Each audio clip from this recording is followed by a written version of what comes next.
make fun of me about being a fan of Aaliyah, and I got more abuse and made fun of worse than when Sean, the biological brother Sean and Michael Jackson. You know. So, but as I said, people still be trying to perp me with Aaliyah, but I'm gonna say, for the past few days, I mean, I've been tempted to go back and listen to secular music, like worldly music, like regular hip hop. But I broke that promise to God quite a few times about never going back to listen to secular music again. But I really want to keep my word on, not going back. I said I was tempted the past few days. I didn't say I did. I said I was tempted to go back and listen to secular music. Well, I guess it was September of last year was the last time I more like for entertainment and enjoyment, listening to secular R&B. And it's like when I would listen to the secular music, the secular worldly music, excuse me, I would listen to the secular worldly music and the Christian music, and then I felt like it had such a stronghold over me, and it was hard to pull away from the secular songs. And I felt bad about certain other sins that I promised to God that I would never commit again. And then I relapsed or backslid and went back into those sins. But a lot of us it's not acceptable, but a lot of us are human. We err and, we try to clean ourselves back up again,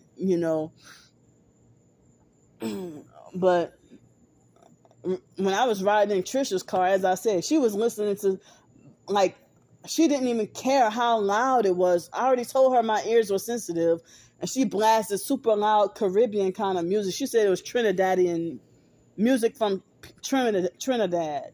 But she said she's Haitian, but she was blasting Trinidad music super fucking loud. And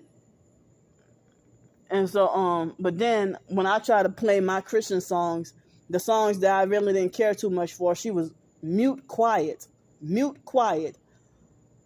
or she would be distracted and talking about some other conversation. But when it comes to my favorite songs, she would sing. It's like she just magically knew my favorite songs, like a doggone clairvoyant or freaking psychic or something. Like she just knew what parts of the certain songs were my favorite, and she was singing them on purpose just to make me mad, and then laugh at me, and then get really quiet when I started to get mad, and then I try to play songs I didn't really care about, and then she got real quiet, and that was part of her perping too. And the songs that I held dear to me, I try to not play those, but some of those, I guess I liked more than I thought I did, and I was like, dang, they sing my favorite, perps singing my favorite songs on purpose just to make me mad and then ruin it. So, and she thought it was funny, she laughed and thought it was funny. Perp thing to do, you ain't gonna be a holy Christian and do something like that. And the Trinidadian music she was listening to, it did not glorify God. So how you claim to be spiritual? So you ain't no better. So as I said, it's always the popular fakes who glorify themselves as chosen ones, and then they want to say, well, oh, not all TIs are chosen. Well, count yourself out, because you ain't chosen, and you are not targeted. But you give people a fake illusion of being targeted, and then all you want to do is freaking copy off of people. And so now I can't even listen to my mind is tainted. Like I can't even listen to my favorite Christian songs. My favorite Christian songs, because now I feel like Oh, she ruined the damn song. My mind is freaking tainted now. Dang, they got these mosquitoes and stuff. Now,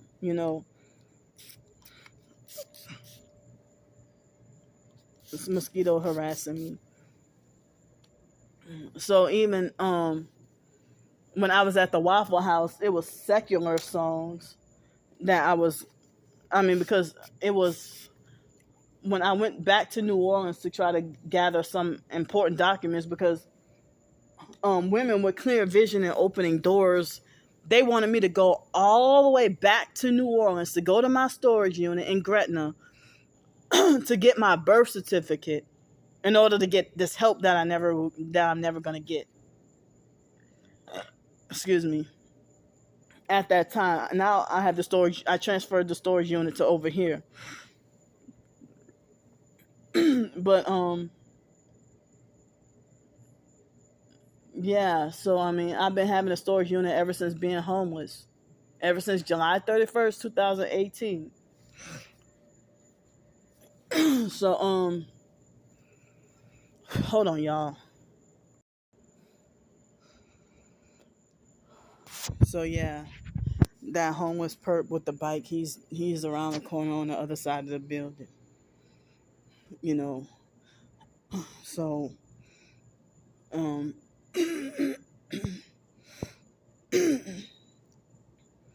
so I'm mad that me and my twin sister and other family members is our relationship is strained because of this gang stalking program, and they are not willing to be nice, respectful, or get along with me. And the only way they try to make like is if they want to bribe me that if I comply with mental health, that's when they will want to associate or talk to me, or I'm this monster or this demon without medication. And they treated the biological brother Sean the same way. And they even had me brainwashed to treat Sean the same way. Or the biological mom, Frances, they had me brainwashed to treat them the same way. And it's like I realized my error, my mistake, that I should have never, if they tell me, you make sure Sean take his medicine. Or they say, you take your medicine. But that's what it is. It's like if you take psychiatric medication, then you be like compliant with the psychiatric medication, then it ruins your soul. You end up being farther away from God, and you be just apathetic and not caring. And so when you're in a state of being like sleepy all the time and on those psych medications, if you're on those psych medications all the time, you can't even, if you doped up on that heavy fluoride and being mind controlled with psych medications, then you can't fight back oppression. It's like you be too numb, mentally numb, to fight back with the oppression. So now I'm the biggest doggone threat right now because I'm off my meds and have been for over a decade. Off my meds since 2011, and I'm doing fine. I even had a place to live and no medication. But you know what? Yeah, I guess waking up to this gang stalking thing, and now you bastards feel threatened. But it's like how you see a psychiatrist and take medicine yourself. You take medicine yourself, you see a psychiatrist. But you saying, I'm crazy, schizophrenic, I need help, I'm paranoid. Like you think you're better. What you seeing a psychiatrist for? Oh, I just seen a psychiatrist for depression. Nah, motherfucker, you seeing a psychiatrist because your ass is schizoaffective. Or diagnosed with schizoaffective. So, with the man-made. That's why I said, you know, and then the chemtrails of the sky, the water we're forced to drink, the food we gotta eat, and then being when you're poor and you don't get that, you don't get to have that much healthy food choices when you're living in poverty, unless and then you all you are is just stuck and caged in this doggone system.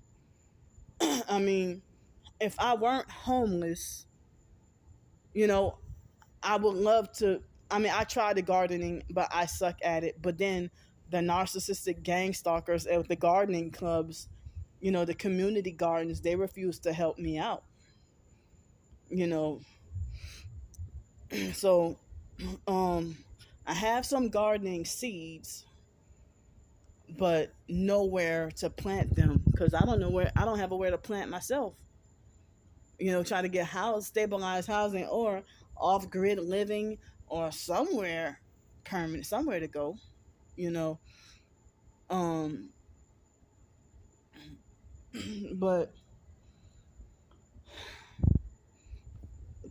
I mean, I wish I had freedom, from being enslaved and stuff. And it's like they're trying to force re-enslave me. Then when you feel like somebody is um a threat to yourself and others just because you're vocal on speaking the truth. Like I heard that happening like in communist China and Russia and stuff, where where they lock you up in a mental institution for being, I think they call it a dissident or something like that.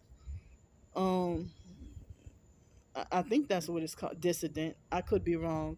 But if you fight against this whatever communist system or you know but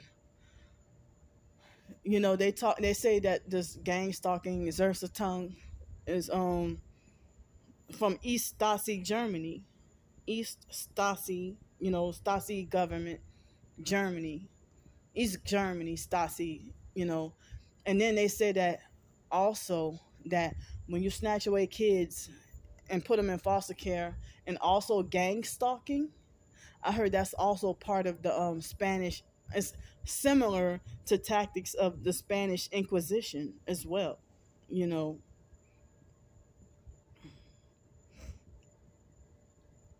but I mean, my twin sister think that I'm talking crazy for me to say that I wish that we can band together and if we can band together and start speaking the truth together. And then people say that, oh, well, y'all will be a force to be reckoned with. Or oh, like my twin sister even say that, well, she think that we got the power to change the world if we can get along, but she's so busy thinking she's better than me. And I don't perp no damn body. And then all I'm doing is saying what people are doing. Look what they're doing. Look at what they're doing. And I even said what mistakes I made too, what I did wrong too. But if I say I did something wrong, oh, they go in on me even harder. Like society is expecting me to be damn perfect. I never profess to be perfect. And I'm the first to always apologize and be sorry. And then narcissistic abusers, they think that it increases their power for them to not accept your apology when actually they were wrong and abusive. See this perp hollering for what? I mean, you hear? I'm gonna say here. There's a man screaming. Y'all hear him?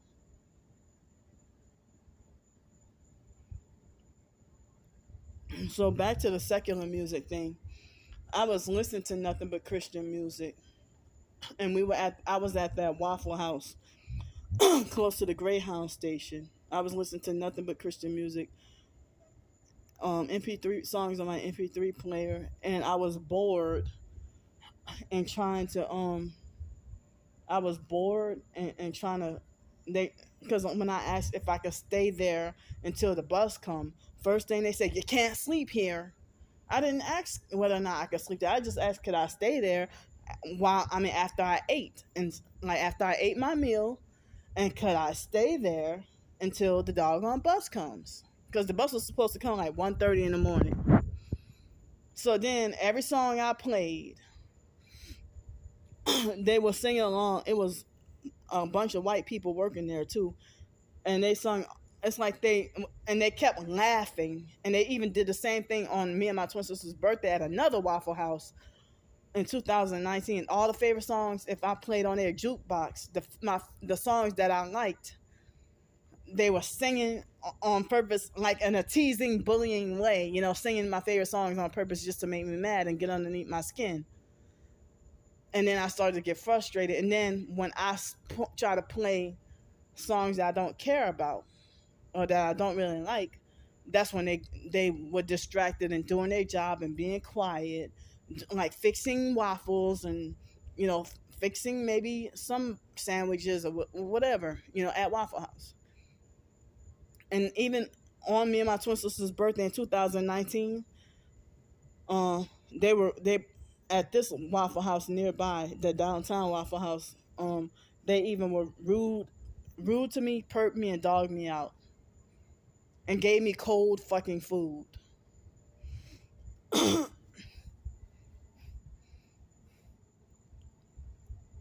And I mean, they were treated me mean. So and the biological sister, that mentally off, slow retard Ramona, she sit there and be like, she try to say, oh, well, Candy, at least you like a lot of other artists other than just Aaliyah. At least you like other artists other than just Aaliyah. See, Sean, he only like nothing but Michael Jackson. Well, we're grown freaking adults. We can like what the fuck we want. They didn't really tell Sean.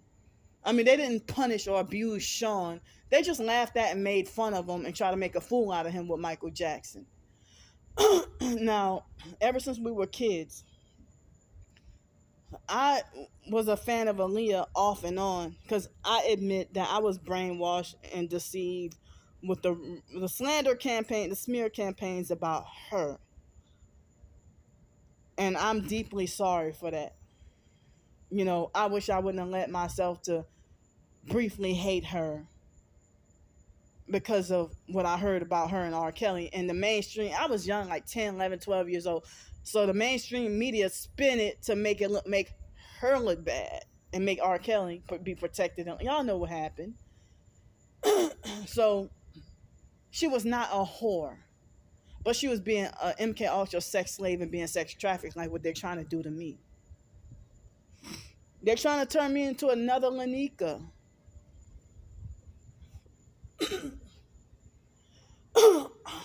So, and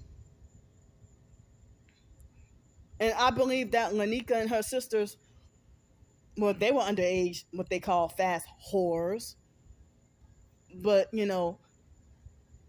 Lanika was sex trafficked, and everybody freaking knew it. Lanika Simeon, she was freaking sex trafficked and nobody really like, if the foster mom was outraged to say that Lanika and her sisters from the Kraft family, that the mom, Miss Cheryl, was prostituting her daughters to grown men. Lanika and her sisters were being pimped by the mom. And the mom Miss Cheryl was a damn whore. It still is. Uncouth and atrocious and just messy. Loudmouth and every doggone thing. Just doggone ignorant. She's atrocious like the biological, trifling like the biological sister Ramona. But Miss Cheryl, she's supposed to be seen by society as mentally normal. Ain't nobody gonna call her mentally off, slow, or retarded or nothing. But I mean, you 60-something years, probably 70-something, 60, 70-something years old, act like you delusionally believe you're a hard thug. What the hell, 60-year-old listen to Drake and Kendrick Lamar and all them? Like, come on, you still delusionally believe you fucking 15, 16, 17, 18, 19, 20 years old when you about in your 60s or 70s, lady. So nobody questioned Miss Cheryl. Miss Cheryl never got arrested, never went to jail. Her children never got put away in foster care. While I'm sitting here being freaking targeted, the biological mom Frances, we got taken away. I mean, why nobody took Lanika and her sisters, Talisha and Shamela, nobody put them in foster care or snatched them away because they're fucking protected by the Gretna police. They were protected. Like the foster mom, the Freemason family, protected by Gretna police. Protected. But I'm saying Lanika from the Kraft family and her sisters, and probably Danielle and them too, because Danielle was popping out babies from like 12, 13 years old. From 20-year-old men. And the whole neighborhood, like I'll say the whole freaking New Orleans metro area, they all knew about it. But I was too young to understand, you know. I was too young to understand. So, who the hell is freaking responsible? I mean, Lanika she was the main one though, had all the signs of, like when I looked up, no, they had at Cokesbury Church right across the street from the genealogy library near Pensacola State College campus. That church had a flyer in the bathroom of signs of girls being sex trafficked.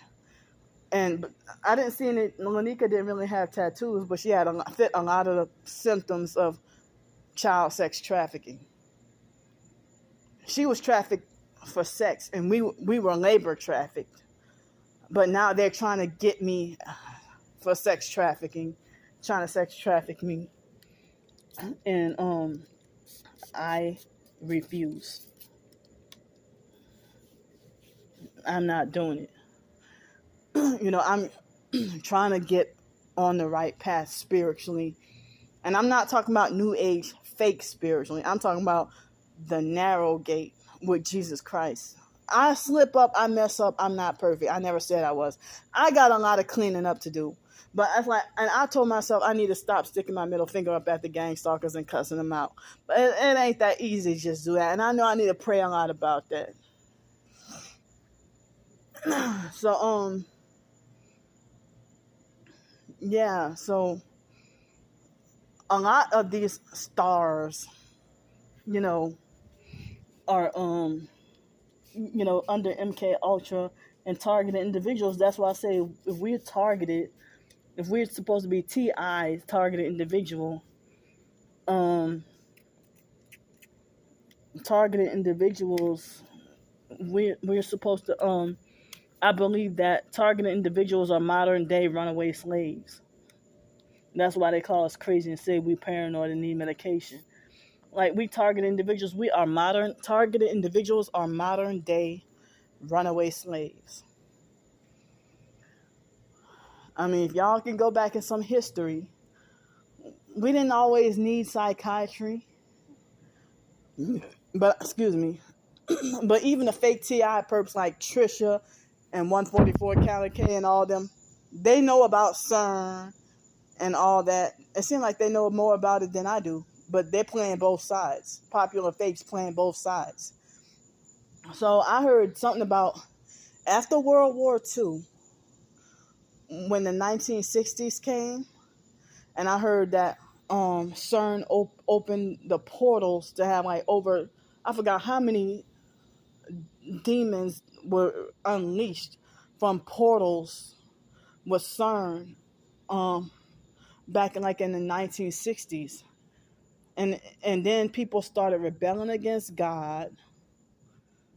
And rebelling against God, they took prayer out of the school system. Parents stopped disciplining their kids and left it to the school. And then come rock and roll, rebellion. Um, then come everything just started going downhill after the '60s. Well, more like after World War II. And so they saying that World War III is the new world order. So that's how things have doggone changed. I don't know everything, and certain things about my research I forgot. Like I heard that this man named Robert Rakes, I think his name was the man who was responsible for starting compulsory schooling and brainwashing in schools, and that was long before the 1960s. And so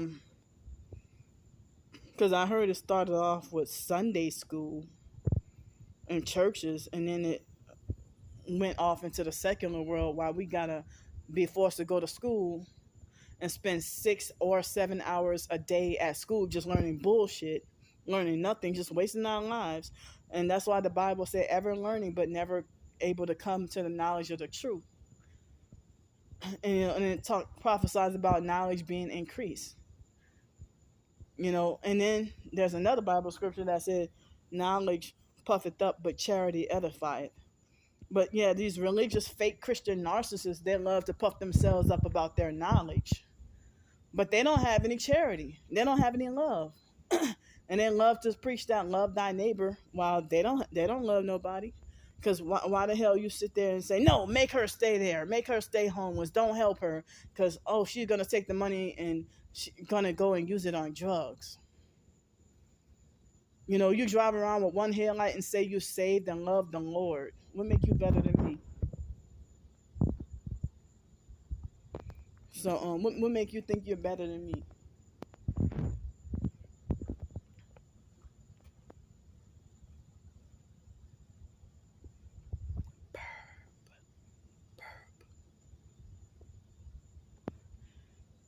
She's a homeless perp. Perping with the red shirt. It's like, what you sold your soul for and you still homeless? Possessed. So,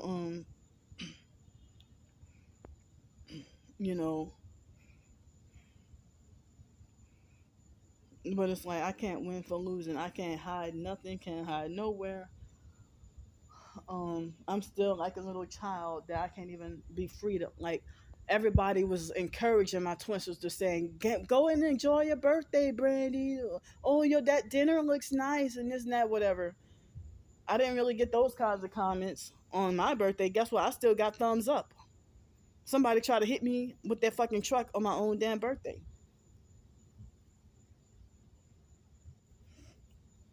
But I think my twin sister deep inside didn't want to help me in the first place.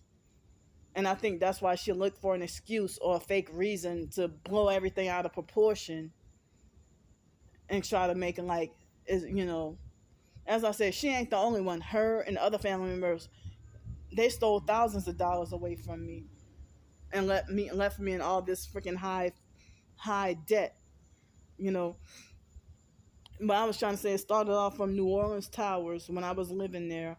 And my twin sister and her husband, Dwayne, they used to pop up at my house and demand money out of me. And then they also used to make it revolve around their baby, Raven, when Raven was a baby. And they used to make it revolve around Raven, trying to say, well, if you don't, like they used to try to blackmail me for money and use Raven to blackmail me out of money when I was younger. I mean, when we were younger, and I suffered with, assertiveness skills. I suffer with poor assertiveness skills.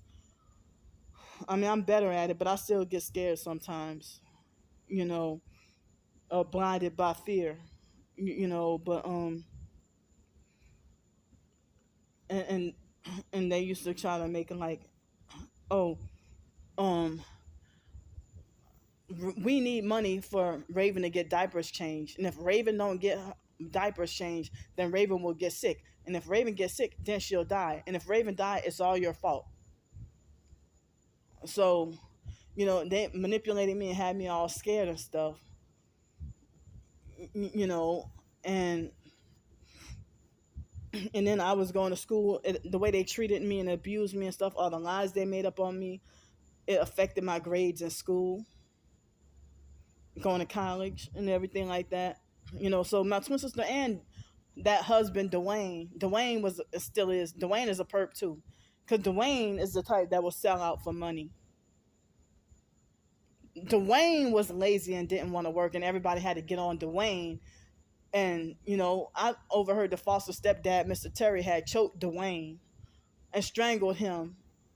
Brandy told me that herself. My twin sister told me that herself. That try to say that that Dwayne,